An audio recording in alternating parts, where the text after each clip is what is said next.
Benjamin Castle are Americans. Watching the footy. Liam Ryan saying, kick it my way, I want to jump over the pack, and here he comes! Ryan! This is Buddy Franklin! This is the greatest showman! Got the handball off to Myers. Myers looking for the lead of Stengel. Gee, they're good. Gee, they're sharp. Razzle dazzle Rioli. Oh, who else? McDonald! From inside the centre square. Boys kick the goal. Boys kick the goal. From inside the centre. I can't believe that.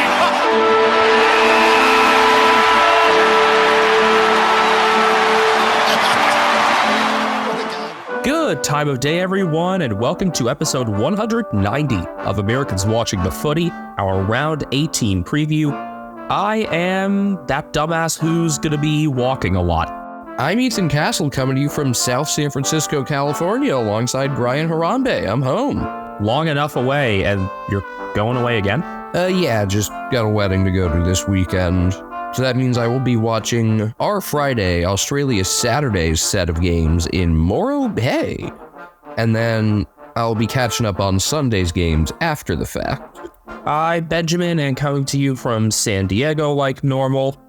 Should we get to the big news off the bat, or wait till those teams in question come up? Get to it. All right, firstly, Isaac Heaney's appeal has been denied. He is suspended for this week's game against North, and that removes his Brownlow eligibility as well. The definition of intentional is the issue here, and the fact that it really doesn't literally mean intentional on its own anymore. Because that rule was changed, just a lot of stuff about duty of care has changed post Maynard. That's what's screwing him over here, and the Swans never really had an appeal case. Yeah, I think of appeals as being like something was screwed up procedurally. Think about an appeal to the Supreme Court here in the States or elsewhere. If a party appeals to the Supreme Court, it's because they think a lower court fucked up. And the other news, for the first time ever, the West Coast Eagles have parted ways with a coach in season. It's funny how the discourse shifted from fans wanting Adam Simpson gone to fans versus the West Australian very quickly. It's an interesting case because, yes, he's been a long tenured coach. This was his 11th season. He's a game off being tied for second for most games coached at the club, up there with the other two premiership coaches in Mick Malthouse and John Worsfold. He's extremely well respected and liked for what he does both on and off the field. Strong with the media, as you saw and heard in that last presser of his. And of course, fans are thankful for what he did in terms of taking the team to 2 grand finals, winning one of them. But I'm impressed how quickly the discourse was able to shift to that, where it's like people have wanted him gone for a while, but are also able to maintain the perspective of like, hey, this guy did a lot for us. You know, it was time. From an overall club standpoint, it had taken too long to start the rebuild process, and who knows how much of a hand he had in that versus Rowan O'Brien and list management, and maybe even higher up from ex-CEO Trevor Nisbet and his board. But you knew he'd be the fall guy all along. You didn't think he'd actually run out his contract. I'm just kind of surprised at this point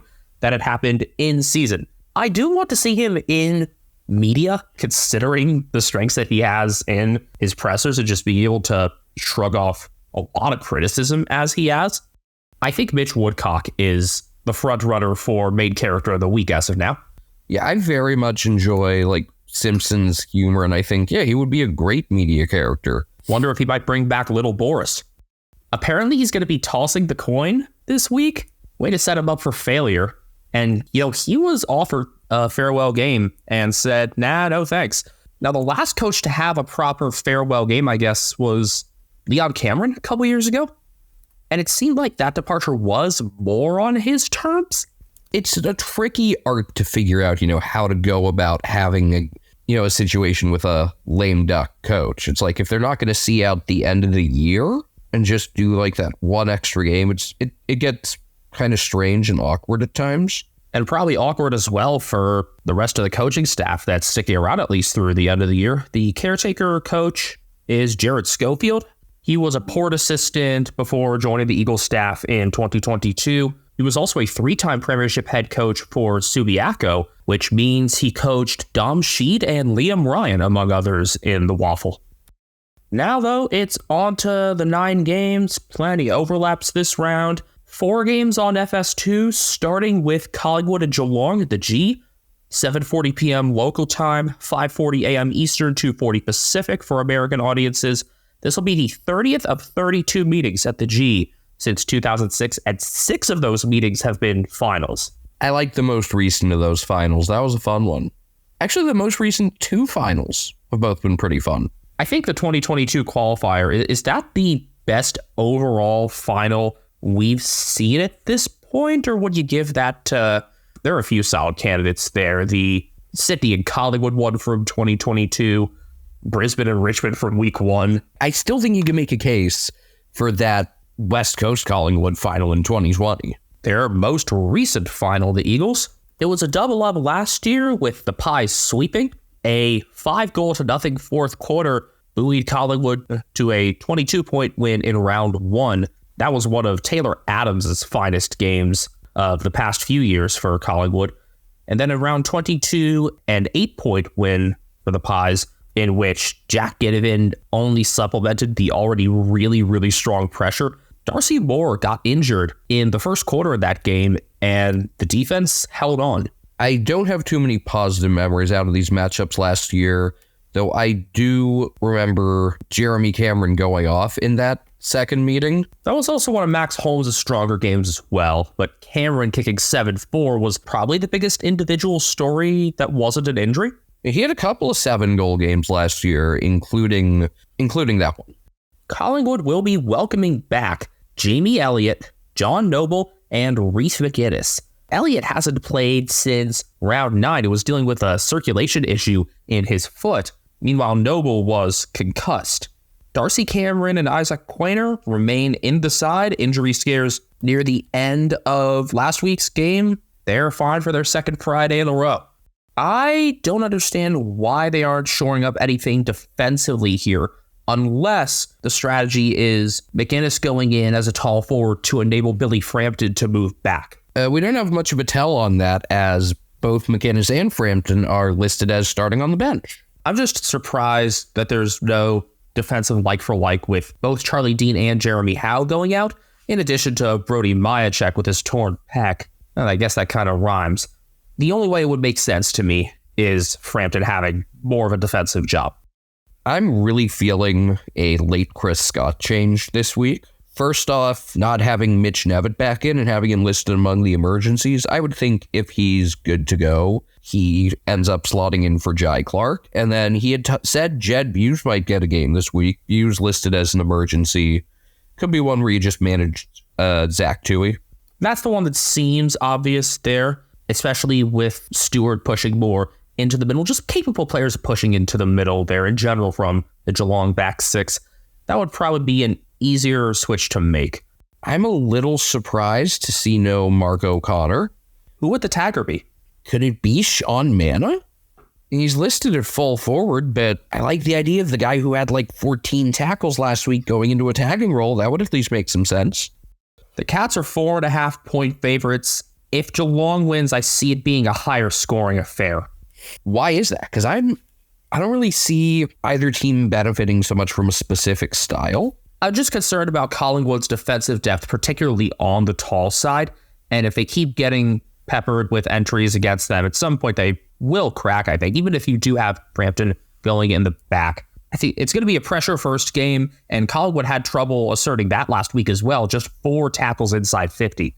So what will the solution be there? Who do you think will take on that pressure role? I think Noble can help with some of that on the back end, but there's got to be something else going on there in the front. I mean, I could always count on Bobby Hill doing that. Or Lockie Schultz. Ned Long, by the way, gets into 18. Really good stint as the sub last week in a quarter plus. Also, Pat Lipinski. I haven't said much about him the past couple of weeks, but he made some underrated sort of defensive forward plays recently as well. So maybe Lipinski's the piece that'll hold it together. It's going to be one of those double overlap Saturdays. Last week we had the offset in the later slot with the Western game. We do not have that this time. What we do have, however, is a game in Tasmania for the first time in a few weeks, as the Hawks will host the Dockers out there in Launceston, locally at 1:45 p.m. Fans in the West will be tuning in at 11:45 a.m. It'll be 8:45 p.m. Friday night for us on the West Coast of the United States, and 11:45 p.m. on the East Coast. This is one of those games you definitely want to have watch AFL for because A, it's a good matchup, and B, otherwise you won't be able to see it unless you have Fox Soccer Plus, and even then it's on delayed until 6 p.m. Eastern, 3 p.m. Pacific on Saturday.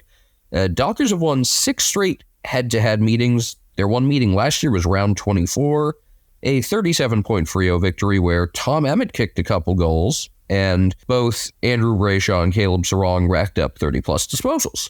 Brayshaw, Sarong, and Emmett, all with 10-plus score involvements.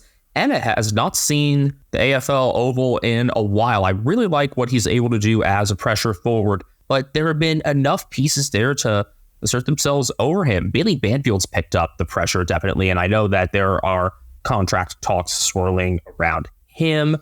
The big out in this game is Sean Darcy, who is out concussed. It's just a 1-for-1 swap here.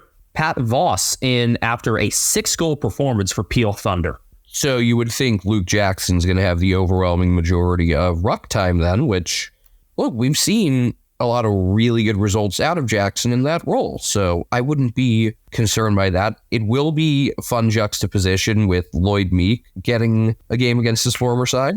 I'm looking forward to that a lot. Also, I realized that this could be a really strong jumper clash, purple on gold. I expect the Dockers to wear white, and I haven't loved their white jumper as much as past years. The striping on the side just hasn't done it for me. I would prefer just Hawthorne to go gold. Maybe they bring out the gold Indigenous jumper this week because it's NAIDOC week. You did see a number of teams do that this past week, including Norths, which is beautiful. We ranked all of them. Listen to that as part of the round 13 progress reports. 3 ins for the Hawks. Cal Sherdeer is back from rib soreness. Josh Ward is back in, and James Sicily is back from his dislocated shoulder. Remember, they've really struggled without him. Jack Gunston, who was subbed out last week and is just showing his age, is being managed this week. Mitch Lewis is out for the year with his ruptured ACL, and Seamus Mitchell, who was kind of a late, not even remotely like-for-like in for Jack Ginnivan, also comes out. I've taken a liking to Ward for his build from the middle thirds through the middle. Remember, he was a rising star candidate before. More than anything, I'm just disheartened at just how quickly Mitch Lewis suffered yet another injury. It's just been extremely unlucky. But in the time that he's had in the AFL thus far, Deere has been able to take on some bigger assignments and bother defenders enough with his agility.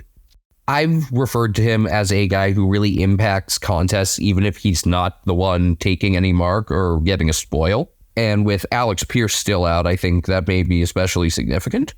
Dockers favored by 3.5. I think this game is pretty close to a toss-up. I definitely like Hawthorne to rebound after a stinker last week and at least play this competitively. I do think if it's not close, it's a Freo win, but I think the odds of this being a pretty tight game, like within 20 points or better, I think seems very likely. I'm really glad that as we divide these up that I get this game. I'm looking forward to going back and watching the replay of this one. It'll obviously be near impossible for me to hide from the info about this game, but Tasmania is also a location where we've tended to get some closer games in the past couple years. The tipping on the AFL site, 51% with Hawthorne. That is easily the closest this week. The only other game that even got less than 70% on one team is the Friday Nighter, which has 56% with Geelong. By the way, weather check for Launceston for Saturday afternoon. Partly cloudy, but no rain, it looks like. Just getting into the double digits Celsius, so the low 50s Fahrenheit. There will be some rain in Victoria early Friday, but should be fine for the game itself. It will be wet on Sunday in Victoria, which will impact one game. When it comes to New South Wales, partly cloudy this week, but no rain in sight. And that's a talking point because the Swans will be hosting North at the same time as the Hawks and Dockers are playing in Launceston. Same bounce time, 1:45 p.m. local. That is a Fox Soccer Plus game. Sydney have won 7 straight head-to-head since 2018 and 10 of 11 since 2016. And that's all because of the number 76. One of the more fascinating endings to a game I've ever seen. Honestly, a pretty fascinating game, period. Sydney were not their normal selves then, pretty injured, just slow start to the season in general, but North actually winning the third quarter and getting close, taking the early lead. Interest kept the whole way.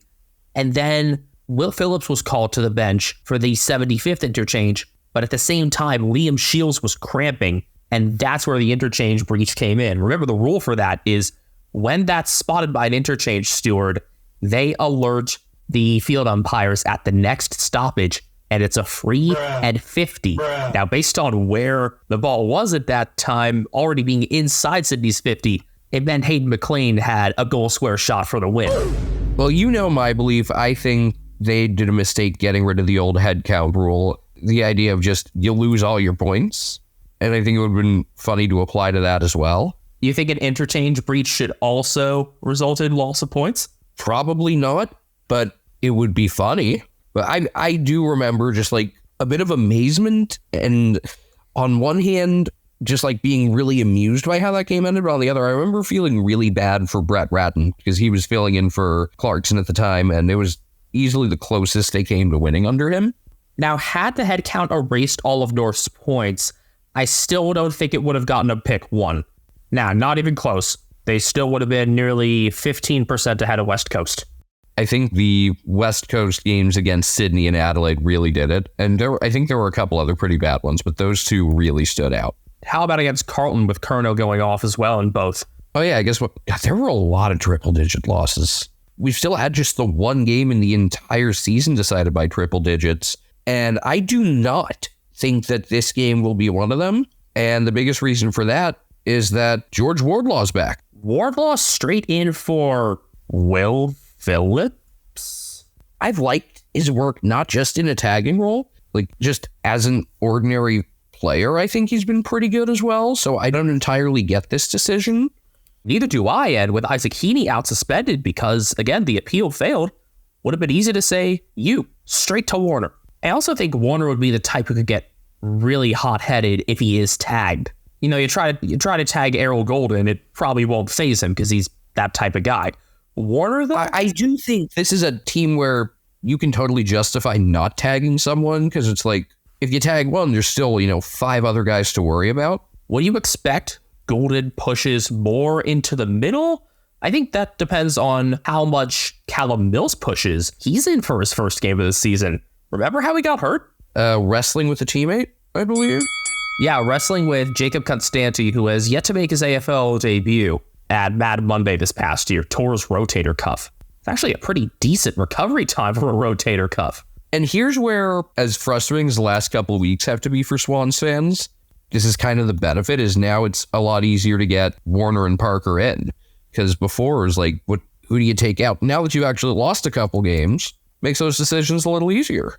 The Swans are 49.5-point favorites. Yeah, this could get a little out of hand at home, but North are not the North of the past few seasons. There's definitely a corner that's been turned. You've seen it with the closer losses and the couple wins.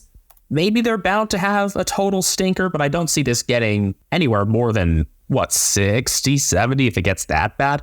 I'd probably expect this game to be somewhere in the 40 to 50 point range, which is why I would take North with the points. I think the likelihood of this game staying closer than 50 is much higher. There's also just a chance that the Swans come out, play with a shitload of motivation after losing 2 in a row.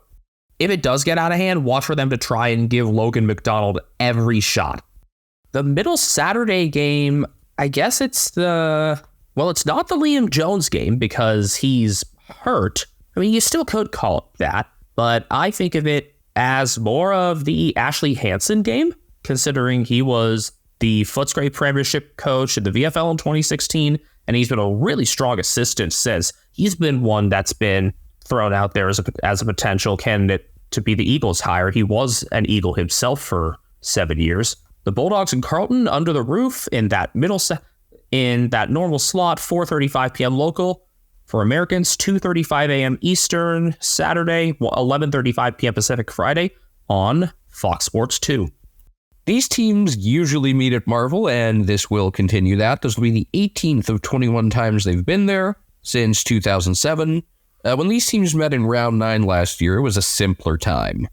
It was when Carlton were really bad, and the Dogs beat them by 14. I still kind of remember this game. I remember how dominant Libba was at contest and stoppage, and Rory Lobb did a lot in both 50s. I think that may have been a sign of things to come there in terms of the defensive presence he's had, and he'll need to continue to have more of an impact there with not only Jones being out, but also James O'Donnell being concussed. 13 clearances for Libba in last year's meeting. Yeah, that'll do it. But O'Donnell is one of 2 concussions for the Bulldogs from this past round, the other being Aaron Naughton. And with the Dogs having enough trouble on the tall end in terms of marking inside 50, that's a significant loss there. Jamar's really got to turn things up himself. They will get Cody Waitman back on the small end. His hands have been good. Also, Caleb Poulter coming in. He is listed on the bench. I'm guessing one of him or Lockie McNeil ends up being your sub. This is Poulter's first game since round 3 this year when he was the sub against the Eagles. Played a full game round 2. See, and this is where, if they don't play well, there are some very obvious moves to question, like not bringing in Caleb Daniel or Riley Garcia, who I never understood why he was dropped in the first place because he had been having such a nice year. Honestly, it's both Garcias being dropped in the AFL. There have been 2 Garcias in AFL history, and they're both still out of the lineup in ways that surprise me. And I memean, I'm fine with Alex Keith not getting in, but I'm a little surprised that he doesn't get the nod over, say, Nick Cofield or Taylor Duray.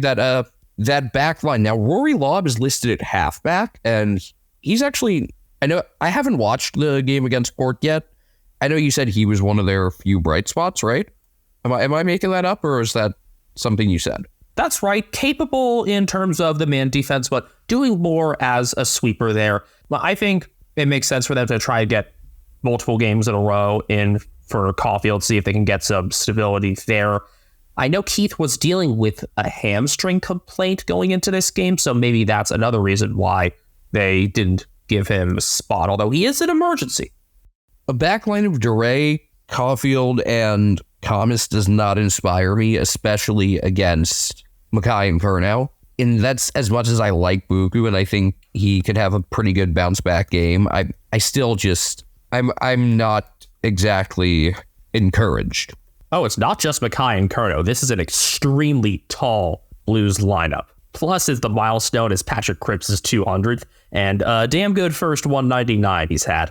I guess then if they're going tall, without even looking, I would assume that means you're going to get both Pitnet and DeConing. Yeah, DeConing stays in. He had an ankle complaint, but is good to go. And Pitnet, after a dominant ruck performance in the 2s, he'll be part of the solution to really put some pressure up on a struggling Tim English. Pitnet comes in alongside Caleb Marchbank. Now he's in because Mitch McGovern is out with an injury to his hip flexor. God, how quickly does Cripps get his goal? First 8 by the first 8 minutes of clock time. Yeah, I could see that first 10 or 11 minutes or so time on. It does feel inevitable. And I think his forward 50 play has really improved in the past couple years as well. We'll see how much they mix him into the forward 50 in the first place. Maybe a bit more early on just to get that goal out of the way. It's been cool to watch because he hasn't been stationed in the forward 50 as much this year. And Elijah Hollins has been a big reason for that. But it's the push into the forward 50 that is so solid for him. The Blues are 14.5-point favorites. The Dogs took a beating from another hard-running midfield group this past week, and I don't know why that continues to be a problem for them when look who your defense is going up against. Like every day in practice, this is what they're seeing. Do they need to mix things a bit more in terms of match sim? I don't know. Like I'd love to see how they split up teams for match sim. because maybe it's almost too stacked in one direction. Maybe it's like too stacked one way.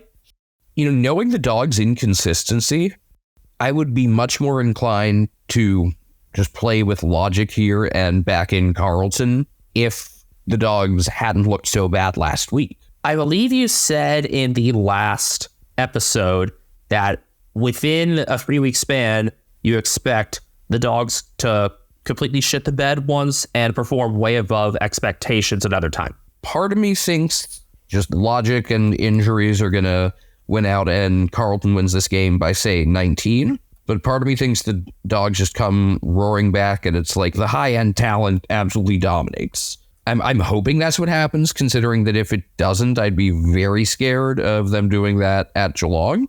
Even with the Cats' good history against them, I think that when considering all the potential outcomes here, I would lean in Carlton's favor. If I was to just stick it right in the middle of all the possible outcomes, I would probably put this in the 10 to 11 point range. I don't know. Benjamin, 78% of our listeners are between 18 and 35 years old, so they probably want to start a podcast like we did. How did you know that number, Ethan? Thanks to the analytics we have for Spotify for Podcasters. Formerly known as Anchor, sorry Frio fans, Spotify for Podcasters has tools that allow you to record and edit your podcast from your phone or your computer. No fancy software needed. It's so easy you can edit it while drunk. And Spotify for Podcasters doesn't just allow you to upload to Spotify, you can also distribute your podcast on platforms like Apple, Stitcher, and more, just like we do. Best of all, it's completely free. Not only is it free, you can even make money from listener support or ad revenue. Hint, hint. Download the Spotify for Podcasters app or go to podcasters.spotify.com to get started today. And welcome back. You know the drill, unless you're new here, which if you're new here, it's because Benjamin's a dumbass. Well, if you are new here, then you're probably following us already, likely on Twitter at Americans Footy. Same handle for YouTube and Instagram as well. Personal handles, I'm at BenjaminHK01. I'm at Castle Media. Brian Harambe's on Instagram at cat named Brian. We tag our tweets, mine with an E, his with a B, Brian's with a G, which is mostly just like him walking across the keyboard, which he does more than I'd like, but it's funny. I feel like we could just make like a book out of everything that he types and it would somehow sell. As a novelty thing, I think people would buy it.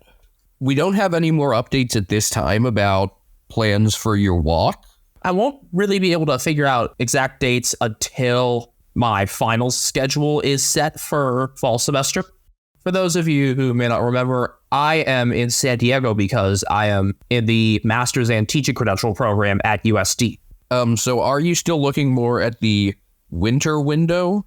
Definitely. Gives me time to get in better shape, too. Oh yeah, all that walking will be good for your buns and thighs, right? Yeah, buns and ties. It's another direct overlap on Saturday night in the 7:30 Eastern slot. So 7 p.m. at the Adelaide Oval, where the Crows will be hosting the Saints. 5:30 a.m. Eastern, 2:30 a.m. Pacific. It's a Fox Soccer Plus game. It'll be the 9th of 13 meetings at the Adelaide Oval since it opened in 2014. Saints haven't had a home meeting since, 2019 or 2020? Well, last time they had any technical home meeting was the Cairns game, probably. Yes, in 2021. That was like the least ugly Cairns game, and that game still, you had the Crows going scoreless in the first quarter, kicking 2-6 in the first half, and winning. And winning because of Riley Thilthorpe kicking over his head. That was one of his first games. He kicked 3 in that game, and he's back! Finally! And that was why I want to make sure we talked about that. He's finally making his season debut. He tore his meniscus right before the season began, suffered multiple setbacks. Those are behind him, and he is ready to go. I figured he was a major part of this team's plans this season, and would have probably been even more so with the struggles of the ruck for Riley O'Brien and then Kieran Strawn, I guess. And with Taylor Walker dropping in consistency as well, it kind of would have all come together had he not been injured. So we've got a couple of changes for the Crows this week. We have a debut. It is 2022 draftee Hugh Bond. Now, they'll lose Mitch Hinge to an adductor injury, which is frustrating because he had played pretty well just a couple weeks ago in that win over the Giants. Really, it had been Hinge and Rankin who had carried them for a couple games now. Isaac Rankin is also out. His suspension for Brandon Starcevich was upheld. I still think it probably should have been reduced to 2 or 3 games, but considering that the 4th game he's going to miss out of that suspension is their trip to Geelong, I'm also not going to really complain. Luke Padler got hurt again. He hurt his shoulder again, this time down on the 2, so he's officially done for the year. Lost. Also, Ben Key's going to be the first player to play 100 consecutive games with the Crows. That's a notable accomplishment. You'd have thought it would have happened sooner, I guess. Ironman streaks seem to be more and more common these days, just with advances in fitness development and conditioning. At the same time, Cal Wilkie only this year broke the Saints consecutive games play record, which was, he must be like 125 or 126 now. Wilkie has not missed since his debut. Now, Keys obviously started his career as a Lion and was delisted there, so it's been a struggle for him to get up to this point. The Saints are bringing back Riley Bonner. What's a Bonner? As well as Zach Jones. I'm really bummed out about the outs for this game. Firstly, last week, Marcus Windhager got injured, did his hamstring. So that's 4 to 6 weeks there for someone that I would have been really interested in watching as a tagger this game. Now, he didn't tag last week, but I think there were a couple reasonable tagging options in there, and I would have loved to see if he could have run with Jordan Dawson. The other one is Brad Hill. It's a personal reason there, and that means we'll have to wait on his 250th. That's also unfortunate because his 200th was a brilliant game against the Crows in Adelaide a couple years ago. It also produced one of my favorite photos of the past few years in footy, with him being chaired off by Paddy Ryder and Ben Long while proudly holding the Aboriginal flag. That was during the Sir Doug Nicholls round in 2022. I remember that visual much more than I remember anything about the game itself. I think that was a pretty weird game in terms of accuracy. Adelaide 9-15 nice, defeated by St Kilda 14-6-90. And it was 8 goals to 3 in the last. I almost want to go back and take a look at that game again, but got some games from last round to brush up on first. You mentioned that image of Bradley Hill being chaired off, which was phenomenal. But the idea of Paddy Ryder and Ben Long doing it, who are 2 pretty differently sized people, had me think about, I think it would be really funny if it became a thing where when a player gets chaired off, you need to have your biggest guy and your smallest guy combined to do it. Well, Ben Long is not the smallest guy. No, I know, but I think, let's take this to a really crazy extreme. Lloyd Meek and Nick Watson. Yes, exactly. That is exactly what I want. Or Ned Reeves, might be taller. Guys with a foot and height difference. That's what I want. Guys only want one thing, and it's disgusting. I want it to look absolutely ridiculous. I want to see them struggle with it. This is my new thing. The dumber, the better. The Crows are 12.5-point favorites, just based on the list strength alone, even with some dead weight in there for Adelaide. I can understand that. It'll definitely require a better effort out of the full defense. It can't just rest on Mark Keane's shoulders. Some bigger involvement right away from Nick Murray will be key in order to help make up for Hinge's absence. And Bond is more of a midfielder, maybe can play a bit more of a defensive role there, but it'll definitely have to be an aggregate making up. I will try to make some tasteful jokes about Pie, because his name is Hugh. Hopefully he also has a wife named Judy that he refers to as Butterbiscuit. Well, unfortunately, Jimbo Borlase was left out of the team. And somehow Lockie Murphy is still in. Seriously, you guys? The fuck? At this point, I think it's blackmail.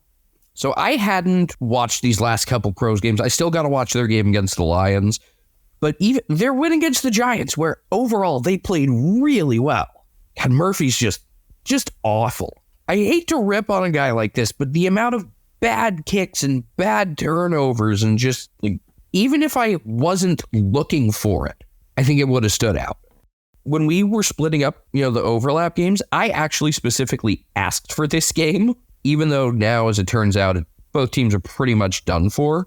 I just thought, from a sicko's train wreck perspective, this could be a pretty entertaining one. It could also just end up being an awful, awful watch. But considering that the Saints are a good 3 games out of finals and the Crows are 3.5 out, it will unfortunately probably be inconsequential. A few weeks ago, the other matchup would have probably been more appealing, although with the injury situation, I guess narrative-wise, this one becomes interesting as Melbourne hosts Essendon at the G. Yet another road game for Essendon. It's a really tough stretch where they really had to pack their bags and go nowhere. I forget, was it Max Lawton or who was it that's been joking about this? It would make sense for it to be Max because he's the one that does the run home. It's a Fox Sports 2 game. And, there will be more discussion about, can Essendon actually beat someone good? Because Melbourne are not in the 8 right now. They are in 10th. And they'll be missing not only Christian Petrarca, but now Max gone. Sench Footy posted a graphic today. Each team's record against the current top 8 and the current bottom 10. Essendon have the 16th best record against teams in the 8. They are 1-4. And the best record against teams outside the 8 at 9-1-1. And this also factors in percentage. So the only team with the worst percentage that only has 1 win against teams in the 8 is Richmond. I'm not taking much value into, wins versus top 8, bottom 10 this year. You got to expand it. Look at the top 11 or 13. Yes, it's funny from an Essendon narrative standpoint, but I don't think there's merit in it, really. Now, these teams did not meet in Victoria last year. Instead, they were one of the games at the Adelaide Oval, and Essendon surprised a lot of people by winning that game by 27. They were inaccurate, but they controlled the pace and really beat Melbourne at ground level.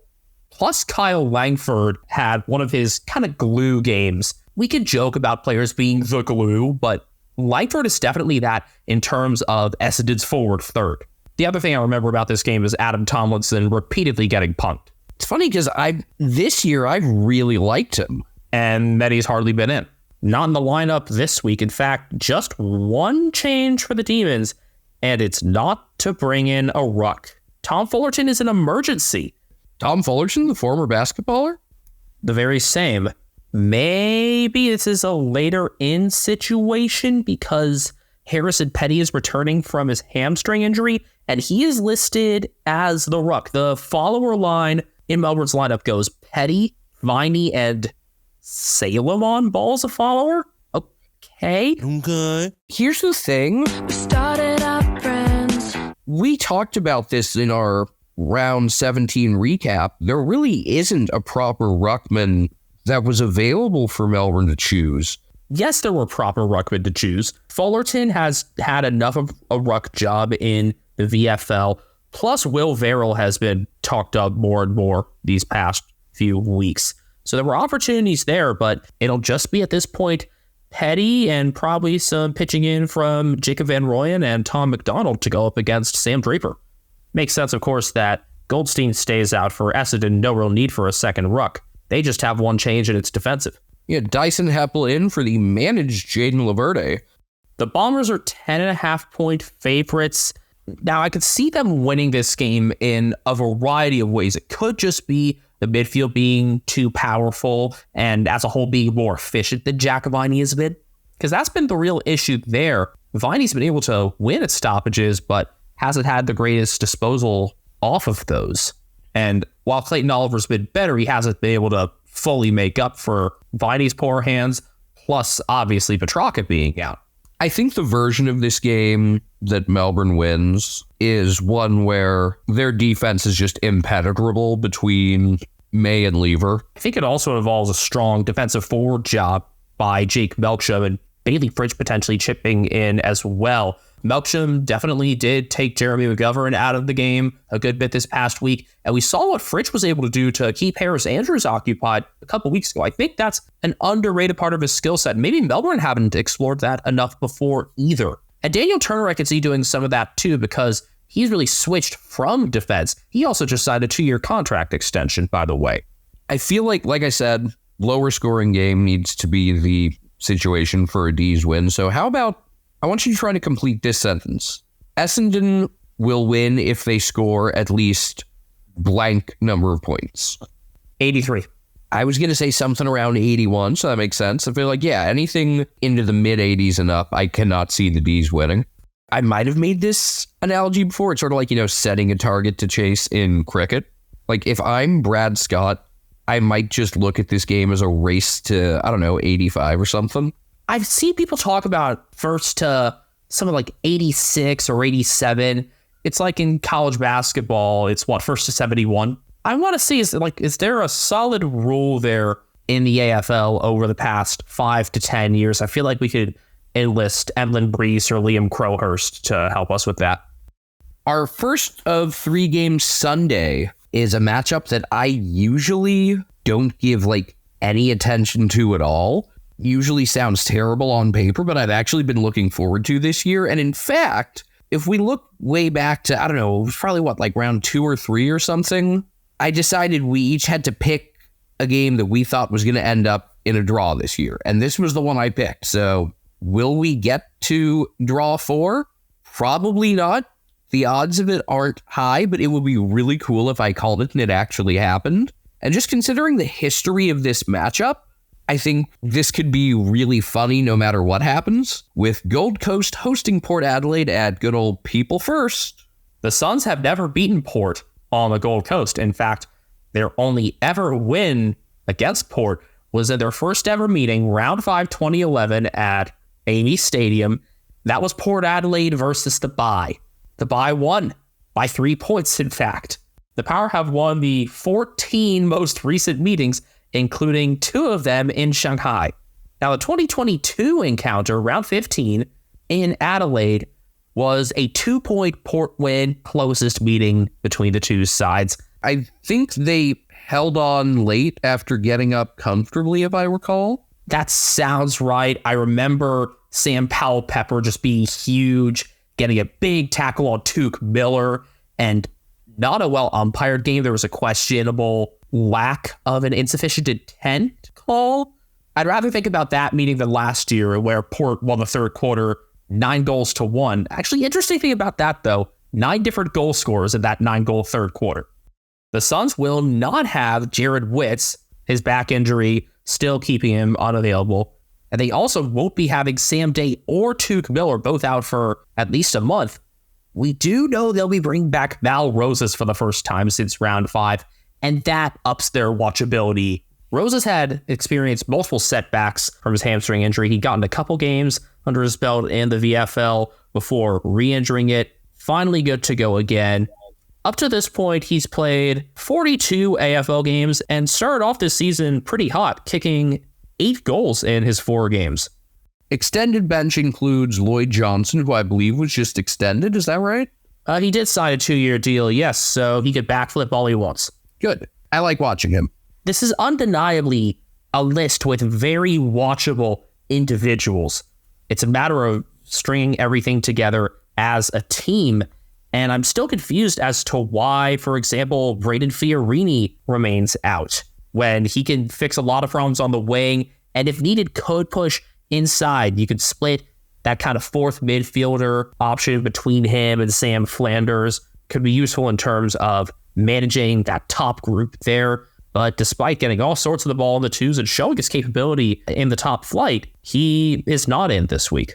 Port will be without easily their best forward over the past few weeks, if not the whole year, in Mitch Georgiadis, because he struck Nick Caulfield off the ball last Saturday, and they straight up accepted that suspension.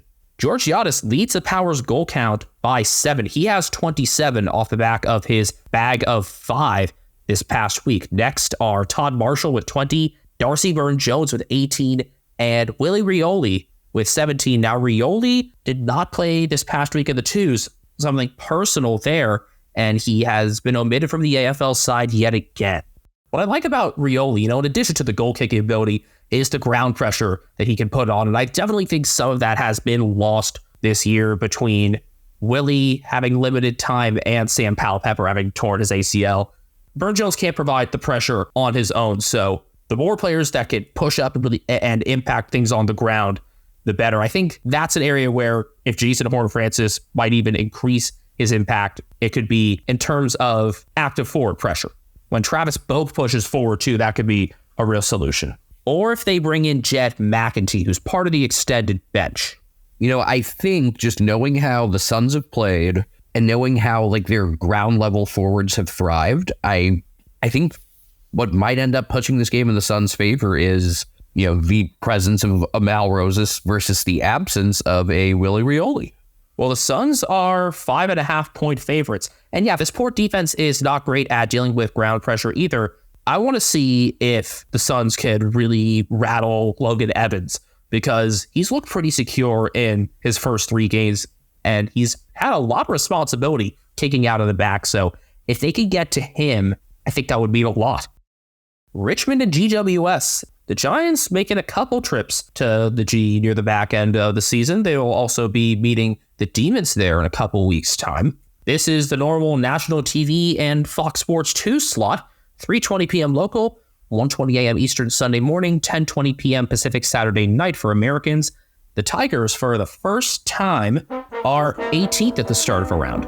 Funny, it was just mentioned how many rounds each team has spent in 18, and then immediately they end up there for the first time ever. You're not special anymore, Richmond. You can be in last. You have to go down the highway. The Giants might have really resurrected things this past week. They're in 8th at 9-7 after defeating the Blues with a massive run starting from late in the first quarter. I know, Ethan, you and others labeled that the Darcy Jones effect, and it got to the point that Mark Robinson was wearing his helmet on AFL 360, I think, as a celebration of him being named Rising Star nominee. And a well-deserved nomination at that. This was a team that had been dragged through the mud for their inability to score. Even pushing into the 80s was a difficult task for them. And yes, their midfield was banged up for a lot of that. Still is. Josh Kelly's still with a couple weeks on the sideline. But guys like Jones and Xavier O'Halloran, who is on the extended bench, could definitely help with that. Would it be too early to say after one big offensive performance the Giants are completely back? Yes, in part, but it was how they did it last week, where they had Finn Callahan and Toby Bedford fueling the attack. I would take this one with a grain of salt if they're able to do the same here, but let's remember that Richmond did beat them when they played last year. That was Andrew McQualter's first win as caretaker. It was won by who else to torture the Giants but Marlon Pickett with a crumb run and goal with 24 seconds left. It was the Tigers' first win by 6 or fewer in their last 13 attempts, and it really happened because they got themselves easy shots, and the Giants could not handle the ball inside 50. I guess it was a successful return trip then for Hopper and Taranto. And of course, they're both healthy now. I guess that was really one of the last games where, before the Giants really took off. Well, considering they followed that up by winning 7 in a row, that would do it. I do think, as much as, the Giants are the superior team on paper and as unimpressed with as Richmond have been for a few weeks now, there is totally a world where the Richmond midfield makes this really interesting. And I think it has so much less to do with the fact that Hopper and Taranto used to play for the Giants and has more to do with the fact that they're just good and important players. Yes, the boos will be deafening. We have a couple of ins for Richmond. Dion Presti is back from yet another calf injury, although I guess he's more known for hamstring injuries than calf. Samson Ryan's back from his ankle injury. It's soft tissue stuff in general for Prestia. Frustrating considering the raw ability he still has. Now, with Samson Ryan coming back in, Noah Balta is once again listed as a back. Good. That's where he belongs. Seth Campbell's being managed. Dusty's still out with back soreness. And Kane McAuliffe got dropped, which... You're really dropping him over Noah Cumberland? I mean, Cumberland's listed on, the extended bench as of now? Yeah, maybe he's out. Maybe Jacob Light is out as well, just kind of as a domino with Ryan being back in. Again, McAuliffe's issue has been his full game endurance, and the only way to get him that endurance is to give him more of an opportunity. So maybe that's something that will be more easily provided in the twos. I'm not a big fan of it, though. Giants favored by 28.5. I think they probably win by closer to 40. But again, there is a scenario where Richmond's midfield is just pretty good. I think Prestia's return certainly doesn't hurt that. If Tim Taranto scores a goal, you know what he's got to do. He's got to say, holy fuck. Our final game of the round, I hate that our original narrative for this game is getting overshadowed, because our whole plan for this game was just to be amazed that it's finally happening. And now there's the whole Adam Simpson deal. But yes, it is finally happening. Brisbane at West Coast at Optus Stadium. The last time these teams met in Western Australia was 2017 round 19. Simpler time there, where the Eagles were flag contenders and Chris Fagan was in his first year at the helm of the Lions. They took the spoon that year. The Lions have won 5 straight head-to-head since 2019. In other words, since they started their top 4 streak, which, has some life still. In round 17 last year, the Lions put on a similar thrashing that the Eagles did when they met at Subiaco last. An 81-point Brisbane win. They'd also won by 81 the previous week. So just a statistical note there. Shocker, Lachie Neale dominated. Actual shocker, Jack Dunstan tied his career high with 6 goals and had 15 score involvements from his 20 touches. The one positive for the Eagles, Brady Hoff holding Charlie Cameron goalless. That was kind of like the game where you started alerting everyone to Brady Hoff, if I recall. Oh, I think I'd alerted people before, but I hadn't had the real concrete full game evidence before. You'd seen it in bits and pieces, but to string it together for a full game in just his 25th AFL showing, that was special. And I guess he's right to go. I know he had an injury concern in the fourth quarter, but not listed on the injury report. They're in his normal spot in the lineup. No clear ins for the 22 yet, but Campbell Chesser has been omitted. That kind of felt like it was coming. And Jeremy McGovern both has a broken rib and a punctured lung, and he still managed to get to Western Australia to see off Simpson. He drove from Melbourne to Adelaide after being discharged. He met up with his wife there. She flew into Adelaide to meet him, and then they drove the rest of the way to Perth. That is incredible dedication. Wow. I did not know that. That's a long-ass drive. That's a lot of dedication. I'm very impressed. I don't think I know of any American comparison to that at all. No, I can't think of any. I mean, that's the type of guy that you'd run through multiple brick walls for. Oh, yeah. And McGovern's done pretty close to that, if not actually doing that so many times in his career. You think about, obviously the attention goes to the Dom Sheed goal with a couple minutes left in the grand final, but that doesn't even happen if McGovern doesn't take an outstanding mark when he was already extremely banged up. And Liam Ryan had a big one in that sequence too. This will be his 100th game. I've said this before, and I'll say it again. The go-to play for trying to get people interested in watching footy for me is Liam Ryan's 2019 mark of the year against Max Gawn. Just the height difference, the pure athleticism, the fact that it's just something completely wild and badass that is completely legal. It catches Americans off guard every time in the best way.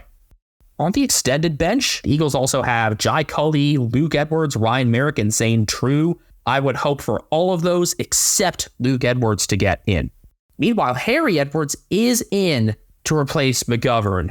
That seemed like a pretty obvious one there.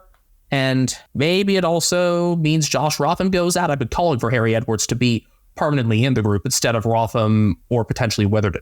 Also, Jack Williams elevated to the 18. That's good. Jared Schofield's got a lot to do in order to prove his worth as a potential permanent head coach. And this isn't a gigantic swing of the axe, but maybe we could see somewhat of a strategic shift. I mean, I would think the team's just going to get up and play really hard in this game.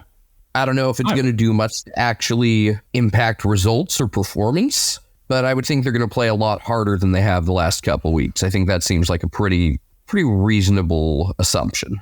I kind of fear for Harley Reid, though, because I think Jared Berry could really rattle him.